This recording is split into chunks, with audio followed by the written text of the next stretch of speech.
que é mito? Não faz sentido. Sempre é algo que não existe? História, teoria. É uma história, uma teoria? Que ainda mais? É o quê? Mentira. Medida? Mentira. Uma mentira? Será? O que seria uma mitologia? Quem sabe? Me cita aí uma mitologia que vocês já ouviram falar, que vocês conhecem. Mitologia grega. E a mitologia grega falava de quê? Deuses que viviam aonde? No Olimpo? No Monte Olimpo? Tinha um deus principal? Sim. E aí me explica aí. Os gregos acreditavam nesse mito? Sim. E isso se constitui alguma coisa falsa, mentirosa?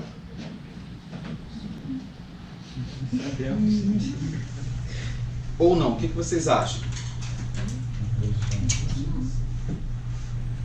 Então, para vocês, o mito é algum tipo de conjunto de histórias que tem lá uma função dentro da sociedade, mas que necessariamente não se constitui uma verdade. É assim que vocês entendem a palavra mito? É alguma coisa que conta uma história e que pode ter alguma função para explicar alguma coisa, mas que necessariamente não é verdade. É isso? Seria isso? Vamos ver se é isso? Bom, gente, para entender o fato da filosofia romper com o mito em algum momento da história da humanidade, a filosofia vai ser uma forma de pensar diferente da forma mitológica. A forma mitológica, ela vai se constituir aos poucos, desde que os homens passam a deixar as cavernas, né, passam a construir as suas aldeias, as suas vilas, as suas pequenas cidades, e ali no conjunto de pessoas começa a ter a necessidade de se explicar as coisas. E para entender essa necessidade de se explicar as coisas, eu quero que vocês leiam aqui comigo, pode ler mentalmente, eu vou ler para vocês em voz alta, o pensamento é um poema de Luiz Aragon, que ele fala o seguinte: o espírito do homem não suporta a desordem porque não pode pensá-la. O espírito do homem não suporta a desordem porque não pode pensá-la. O que seria a desordem? É alguma coisa que eu não consigo encontrar lógica, que eu não compreendo. Eu gosto muito de citar a seguinte coisa: se eu escrever uma frase, bebê, carro, avião, sentado, hambúrguer, chão, o que eu quero dizer? Bebê, nem lembro o contexto, sentado, hambúrguer, chão, violência. Vovó, você vai tentar, de todas as formas, encontrar uma lógica para isso. Porque você não consegue compreender isso se isso não tiver sentido, lógica. O cérebro humano, ele pensa, ele elabora, ele cria o raciocínio a partir de algo que seja compreensível ou inteligível, que eu consigo entender. Se eu não entendo, eu não consigo pensar. É igual a brincadeira do pensar o nada. A gente até criou uma palavra para o nada, mas o nada é alguma coisa impossível de ser pensada. O que é o nada? Quando você pensa em nada, o que você pensa? E o que é isso? Nada. É o branco? É o vazio? Não é coisa nenhuma? Se é branco, não é nada, é branco. Se é um lugar vazio, não é nada, porque é um lugar vazio. O lugar vazio existe. O nada é alguma coisa que eu não consigo descrever, porque eu não compreendo. Eu apenas imagino a ausência de tudo, mas não consigo imaginar o nada. Vocês conseguem imaginar o nada? Vocês sempre vão imaginar alguma coisa que existe, porque o nada seria algo que não existe. Eu consigo imaginar a não existência das coisas, mas não consigo imaginar como seria. Conseguem compreender? Então, essa incapacidade de nós entendermos algumas coisas é porque essas coisas elas estão no que a gente vai chamar de desordem. O ser humano, o cérebro humano, ele é incapaz de compreender coisas que não estejam dentro de uma ordem lógica que eu consigo compreender. Isso prova que o mundo que a gente vê não é o mundo real, tá, gente? O mundo que a gente entende é um mundo muito próprio, particular, segundo a nossa ordem de ver as coisas. Isso não quer dizer que seja exatamente assim. A gente tem a ideia de que o tempo passa, não tem a ideia de que o tempo passa? Quem falou para vocês que o tempo passa? Isso é uma ordem de pensamento que nós criamos para entender a realidade. Mas quem falou para vocês que o tempo passa? Ah, porque as coisas se modificam. E por que eu tenho que dizer que isso é a passagem do tempo? Porque foi a ordem encontrada dentro da nossa mentalidade para explicar o processo de mudança. E aí a gente diz que isso foi o passar do tempo. Mas o tempo é uma coisa tão complicada. Como é que o tempo existe? O tempo existe? O tempo é um dos casos da desordem, né? Porque eu não consigo compreendê-lo profundamente. O tempo existe? Sim. E cadê ele? Onde é que ele está? Por que ele passa? Ele é sempre igual? Ele acelera? Ele encurta? O que é que acontece? Você sabe? Ah, porque o relógio está passando. O relógio é uma máquina, porque eu coloquei para passar, entendeu? O negócio. E se o relógio quebrar, o tempo para? O tempo passa igual para todos? Até para aqueles que não estão no planeta Terra? Einstein discutiu isso aí, da teoria da relatividade. Vocês procuram saber se o tempo é igual para todo mundo. Senhores, a desordem seria as coisas que eu sou incapaz de entender, incapaz de compreender. Então, se o ser humano busca sempre a ordem, ele vai então começar a criar, a formular representações do mundo, aonde ele vai tentar dizer como que o mundo funciona. Eu fico imaginando a cena, eu gosto muito de fazer a narrativa do imaginando a cena, né? Igual eu fiz lá em História. Imagina lá as pessoas na caverna, aí tá lá, né, o caçador, aí tá lá as mulheres, tá lá as crianças, e as crianças sentam ao lado do caçador. E aí as crianças começam a perguntar como foi a caçada. E aí aquele caçador começa a contar, não, porque eu fui por aqui, nós andamos 7 luas, e de repente nos deparamos então num desfiladeiro, e eu estava numa altura que parecia a altura de 150 pessoas em pé, e tal, e aí que veio um mamute, e contando aquela história toda. Aí aquela criancinha chata, né, que dá lá no cantinho, fala assim, de onde vieram os mamutes? Aí o cara fala assim, nós vieram de lá, eu estava ali e vieram de lá. Não, como é que eles nasceram? Conta a história do... Aí ele precisou contar a história do mamute. Ele não sabia a história do mamute. Aí ele pensou assim, ele lembrou que ele viu uma estrela cadente. E que a estrela cadente caía lá naquela montanha. Ele falou, os mamutes foram trazidos numa estrela cadente.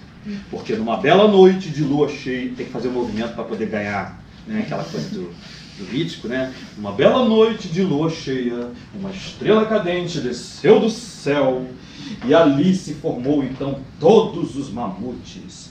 E os mamutes começaram a se procriar. Uns foram para lá, outros para cá, e é aqueles que eu cacei. O cara explicou a origem 2, ganhou ordem, o garotinho ficou satisfeito, me explicou para ele. Toda vez que o garotinho vê uma estrela cadente, o que ele vai pensar? Olha lá os mamutes vindo, os mamutes vão cair lá, os mamutes. Não, mas cada estrela é para uma espécie, vocês aqui não sabem do resto da história. A mitologia é diferente, tá? Porque a estrela cadente, ela não traz só o mamute, ela traz todos os viventes. Caraca, agora eu falei bonito, hein? Hã? Pode ser que isso seja verdade, até na minha brincadeira de explicação. Quando eu crio a ordem, naquele momento, pareceu uma história apenas para satisfazer o desejo de explicação. O engraçado, senhoras e senhores, é que se essa história for passando de geração em geração, em geração, em geração, daqui a pouco ela cai no que a gente chama de senso comum. É a explicação para as coisas. E aí, as pessoas não passam mais a questionar se aquilo é verdade ou não é. A pessoa que criou lá o mito, ele sabe que aquilo não é verdade. Ele não fez por mal, não estou dizendo que ele inventou uma mentira, ele simplesmente quis organizar ou explicar alguma coisa. O interessante é que depois que ganhou o senso comum, ninguém questiona mais. Então, depois de várias gerações, as crianças perguntam, como é que você lê os mamutes? Os mamutes vêm da estrela cadente, todo mundo sabe. Você acha que alguém vai questionar? Ou todo mundo vai acreditar que os mamutes e os seres viventes vêm das estrelas cadentes? Não parece uma coisa bem lógica? Eu não criei ordem na desordem? Eu não estou explicando a nossa origem? do ser humano, o ser humano pode ter vindo numa estrela cadente diferente, né? Já que o ser humano é mais, né, vamos dizer assim, dentro da nossa visão preconceituosa, o ser humano é um animal muito importante, concordam comigo? Seria o mais importante do planeta, mas isso também faz parte do nosso preconceito, né? Eu vou explicar que o ser humano é o ser mais importante de todos. E aí ele vai ser criado em algum momento especial. Não é uma criação qualquer. Tem alguma explicação mitológica que valoriza mais o ser humano do que os outros viventes? Quem pode me dizer? Uma explicação mitológica que explica que a origem do ser humano é mais importante do que a dos outros viventes.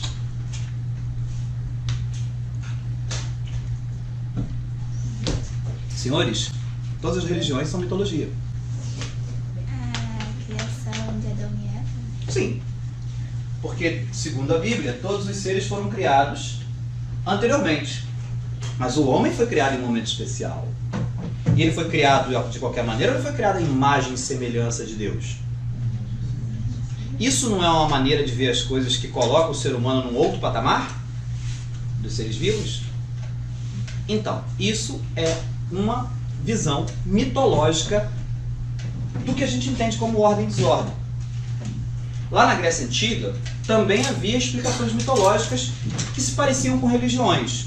O interessante é que as religiões, elas nascem sempre da necessidade de alguém que faça a revelação. Toda religião ela tem uma revelação, seja escrita ou seja oral, falada. Os gregos, por exemplo, tinham os oráculos. Quem eram os oráculos?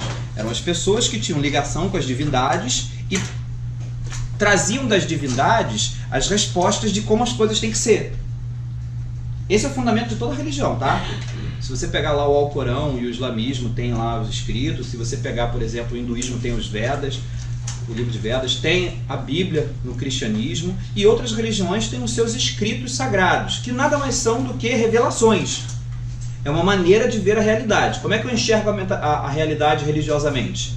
Existe uma explicação para tudo que foi revelada por seres divinos, através de escritos ou de pessoas, e que você se baseia para acreditar nisso na fé.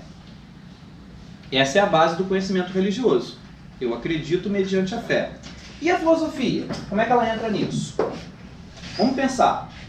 Essa dicotomia faz parte da construção do senso comum. O senso comum, à medida que vai tendo necessidade de explicações, vai criando explicações que normalmente são mitológicas, são mitos.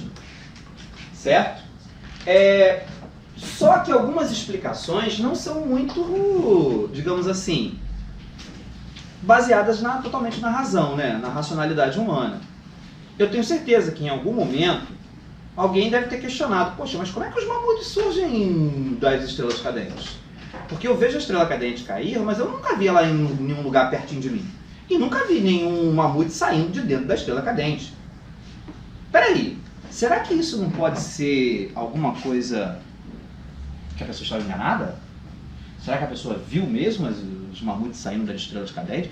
Deve ter até quadro que alguém pintou, né? Assim, a estrela caída, com as pontinhas e tudo, porque a estrela tem que ter ponta, né? E o mamute saindo assim de dentro da estrela. Parece até uma nave espacial, vai cair naquele programa do History Channel, né? Vamos lá! Os alienígenas do passado, já viram? Mó caô, aquilo tudo mentira. Ó, baseado na razão, alguém pode ter questionado, falar assim, não, mamute de estrela, não. E se os mamutes vieram da estrela, onde é que a estrela estava? E se os mamutes estão fazendo o que lá? Será que existe um lugar que só tem mamute? Olha a necessidade que o ser humano tem de buscar explicações. Porque a primeiro momento a gente ficou muito bem satisfeito e gostoso de que os mamutes surgiram das estrelas cadentes. Mas a segundo momento a gente já não está mais satisfeito. Fala assim, mas peraí, mas será que esses bichos não vieram do espaço? Será que as estrelas cadentes são aquelas estrelas lá que caem? Sabe uma coisa que o ser humano percebeu rápido? Que as estrelas do céu eram sempre as mesmas. Não mudavam de uma noite para outra. E se tem estrelas que caem, quais são as que caem? Que não são aquelas que eu continuo vendo? As que caem eu não vejo. Isso criou uma Porque a primeiro momento pensava-se que caía aquelas que você via. Mas o ser humano começou a observar muito o céu, né? E começou a observar que toda vez que ele olhava, as estrelas estavam todas lá. Não mudava nada. Tem, mas não tem não. Há controvérsias. Talvez exista. A partir desse conceito, trataremos de construir então uma avaliação social e histórica. Todo ser humano, baseado nessa tentativa de criar uma ordem, acaba constituindo um senso comum que normalmente é baseado em conhecimentos mitológicos. É aí que entra a filosofia. Senhores, eu estou falando de uma época lá na antiguidade que surgiu na Grécia. A primeira forma de se conhecer as coisas foi uma forma com explicações mitológicas. O ser humano tentava explicar a ordem das coisas a partir da revelação de seres divinos que ele acreditava que havia criado ele e todas as coisas. Simples assim.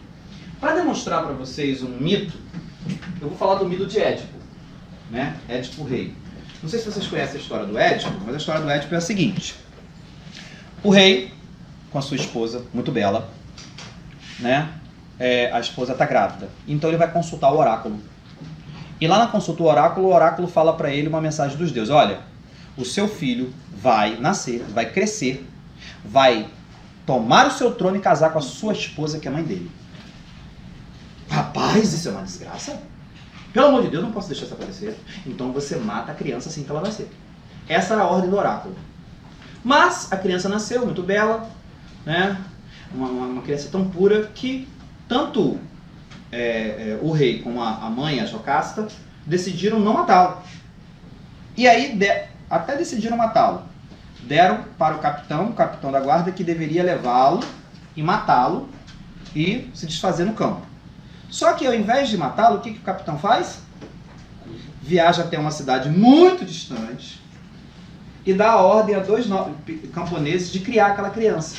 Na cabeça dele, como a cidade era muito longe, em outro reino, jamais aquela criança camponesa iria saber de alguma coisa e viria, não ia dar em nada, ia ser um camponês que vive muito longe. E assim foi feito. O que ele não sabia é que ele estava criando justamente a situação para que acontecesse aquilo que o oráculo falou. Aquele jovem, quando vai ficando mais velho, sente um desejo incrível, entendeu? De viajar pelo mundo. Ele não se contenta em ficar junto com seus pais. E aí o que ele faz? Ele sai a cavalgar pelo mundo. E para onde é que ele justamente vai? Onde é que o destino leva ele? Para o reino do pai dele. E quando ele se aproxima da cidade, quem é que ele encontra caçando na mata, sozinho? O rei. Olha como é que o destino é. E aí eles discutem por uma situação lá que aconteceu e brigam, e ele acaba fazendo o quê? Matando o rei. E ele entra na cidade, e a cidade estava sem rei, e ali ele começa então toda uma estrutura que ele vai conseguir se transformar, e ele se apaixona pela rainha, até que ele se casa com a rainha. Mais tarde, o que ele vai fazer? Vai consultar o oráculo. E o oráculo conta que ele é a profecia, onde ele havia matado o pai dele e se casado com a mãe dele. E aí o que ele faz? Ele arranca os olhos e sai a vagar pelo mundo sem direção, como se nunca mais quisesse saber o seu próprio destino. Esse mito, ele tenta fazer o quê? Ele conta uma história moralizante. Ele quer explicar para as pessoas que, segundo a mitologia dos gregos, seria impossível você fugir do quê? Do seu destino. Os gregos acreditavam em destino. A nossa sociedade atual acredita em destino? Tudo já está escrito e você vai acontecer assim? Ou você pode modificar o seu futuro? Ou tudo já está escrito, o que tem que acontecer vai acontecer? Tem certeza? Todos pensam assim ou alguns pensam que eu posso construir o meu destino? O meu destino já está construído. Já está escrito em algum canto do mundo, sei lá de onde. O que vocês acreditam? Tem explicação para essas coisas? Faz parte da desordem, a gente tem que criar uma ordem. Você tem destino ou você constrói o seu futuro? Eu construí. Será que qualquer coisa que acontece com a gente já estava escrito, ou aquilo deveria ter acontecido, ou foi mero acaso? Mero acaso. Engraçado que muita gente, quando acontece as coisas, fala assim, não, mas eu entendi por que isso aconteceu comigo. Na verdade, não tem explicação? Na verdade é porque eu precisava aprender isso. Então essa pessoa acredita em destino? Ou não acredita em destino? As religiões normalmente explicam com destino, sabia? Ó, vai ser assim, vai acontecer assim, você tem que fazer isso.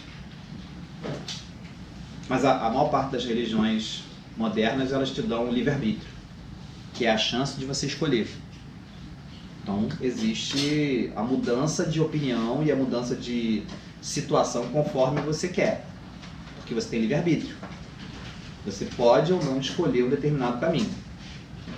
Pelo menos no cristianismo é assim, tá? Essa é a forma de pensar cristã. Estão entendendo até aqui, senhores? Estão entendendo? Então, vamos lá, recapitulando. Dentro da desordem, que nós não compreendemos, a gente sempre tenta explicar através da ordem. Lá na antiguidade, os homens passaram a explicar coisas que eram inexplicáveis para o grau de conhecimento deles, criando mitos. Os mitos, eles funcionavam muito bem, porque eles tinham uma função moralizante, né? Eles diziam pra gente, olha, se você não fizer as coisas do jeito que tem que ser feita, vai dar errado para você. Faça tudo direitinho. E essas histórias, elas ficaram tão famosas e ganharam tanto porque elas estavam no dia a dia das pessoas, que isso entrou para o imaginário e para o senso comum. Tanto é que as pessoas explicavam as coisas a partir do pensamento dos mitos. E aí tem vários mitos, a mitologia grega é muito rica, né? Tem vários mitos que contam várias histórias que tem para todas as situações. E aí que vai nascer a filosofia. E eu penso que o nascimento da filosofia talvez tenha sido a época mais difícil para a sua existência. Por quê? Porque a filosofia, ela vai justamente questionar e criticar toda forma de pensar que não seja baseada na razão ou que não tenha uma lógica. A filosofia não é necessariamente não usa o método científico, então não pode ser classificado como uma ciência. Mas ela se baseia na razão e principalmente na crítica livre. E eu gosto muito de citar isso aqui. O que é crítica livre, professor? Crítica livre é eu poder pensar que tudo que você está me falando deve ser ao contrário, ou de outro jeito, ou pode ser errado. A crítica livre é eu me libertar de ter que acreditar que as coisas são como são.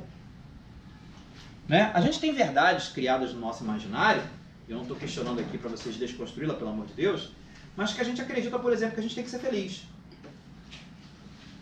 Por que a gente tem que ser feliz? Quem que criou isso? Isso é verdade? A felicidade existe? Ou ela é uma mera construção do modelo capitalista para que eu consuma pra caramba, gaste meu dinheiro, trabalhe muito, acreditando que estou sendo feliz? Isso é felicidade? Não, felicidade é não fazer nada. Felicidade é ficar à toa. Então eu largo tudo e vou virar um pedinte na rua, onde eu não faço nada, não pago conta. Isso é ser feliz? Onde está a felicidade? O que é ser feliz? Vocês sabem? Não. Eu quero ser livre. O que é liberdade? Liberdade é outro conceito complicado pra caramba. Pra quem é feio, liberdade pode ser ficar bonito. Pra quem é muito velho, liberdade pode ser ficar novo. Pra quem é sozinho, liberdade pode ser ter amigos. Pra quem está enfadado das pessoas, liberdade pode ser a solidão. Pra quem está preso, liberdade é ficar solto. Pra quem está doente, liberdade pode ser ficar bom. O que é liberdade? Vocês sabem? O que eu acabei de fazer, senhores? Com todas essas indagações. Repete comigo, pelo amor de Deus. Acabei de falar o quê? Eu questionei.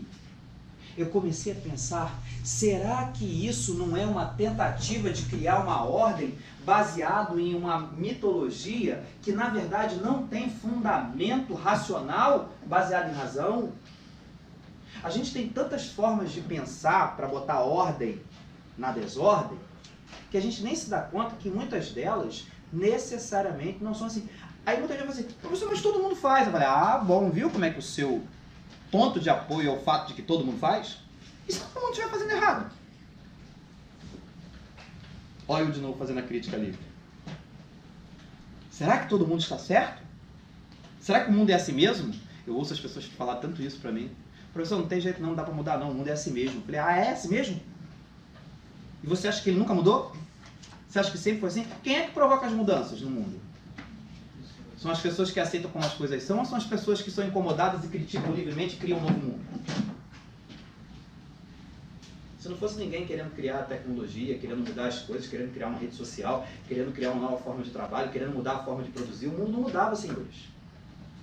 O mundo muda quando você critica o que está aqui. Não, eu não gosto desse jeito, vamos fazer de outro. Concordam comigo? Querem mudar a escola? Tá boa desse jeito. Tá ruim ou tá bom? Tá bom. Você acha que tá bom? Não tá bom. Você acha que tá bom? Você acha que tá bom? Então tá bom. Eu tenho certeza que os primeiros filósofos foram aqueles que mais sofreram, porque eles combateram as explicações mitológicas. Eles foram aqueles que disseram assim, peraí, mas eu não consigo acreditar que os mamutes vieram de estrela, não dá, eu nunca vi, vamos então fazer uma expedição, ficar parado olhando um monte de estrela cadente, vamos correr atrás de uma, e se a gente vê, vai que esse cara tava mesmo, correu atrás, viu um meteoro caindo, achou um pedaço do meteoro, não tinha mamute nenhum. Eu estava certo, os mamutes não vêm das estrelas cadentes. Então os filósofos foram os primeiros pensadores que tentaram explicar a ordem a partir de uma explicação que não fosse um mito, que não fosse mitológica, que não se baseasse apenas na nossa imaginação ou na revelação que alguém teve de alguma divindade. E aí eles foram contra a religião. Vocês acham que os filósofos foram bem aceitos quando eles começaram a dizer que as coisas não eram como são? Não mesmo. Não mesmo. Até hoje, quando eu dou aula de filosofia, muita gente fica me perguntando assim, será que ele tem religião? Será que ele acredita em alguma coisa? Senhores, eu tenho religião. Mas eu tenho consciência de que a religião é uma explicação mitológica. E que isso não se baseia na racionalidade humana. Tá? E que é complicado demais você acreditar em alguma coisa que não é de origem humana. Porque o ser humano não é capaz de compreender. Porque se baseia como desordem. E aí que entra uma coisa muito interessante. Que pensar filosoficamente é diferente de pensar religiosamente. Uma coisa necessariamente não precisa anular a outra. Pode até ser complementar. Mas o filósofo é alguém que não vai se basear numa explicação apenas porque aquilo é uma revelação ou porque alguém te disse. É alguém que vai usar a crítica livre e a sua própria razão para chegar às suas conclusões. Se cada um de vocês, eu conseguir que vocês usem a crítica livre para construir uma visão própria das coisas, que não seja pegar emprestado opiniões e preconceitos de outros, eu acho que o curso de filosofia valeu. E para isso eu vou mostrar como os filósofos se desenvolveram ao longo do tempo. Na aula passada eu falei da desconstrução do que a gente tem como conceito de verdade. Na aula de hoje eu falei que os primeiros filósofos se separaram do mito, buscando uma explicação, uma ordem que seja baseado na crítica livre e baseado na razão. Entendemos? Isso está no primeiro capítulo da apostila e tem um exercício de fixação que assim que vocês receberem a apostila, vocês vão fazer esse exercício de fixação, tá? Que aí a gente vai continuar. Vocês leiam o texto que está mais aprofundado do que esse aqui e aí vocês façam o exercício para a gente realmente garantir que você entendeu o que eu expliquei. É complexo? É. Mas dá para entender? Ah, tem que dar, porque se eu entendo, vocês também podem entender, né? É difícil, não é não? Vocês estão muito acostumados com aquele conhecimento de que isso é isso, aquilo é aquilo.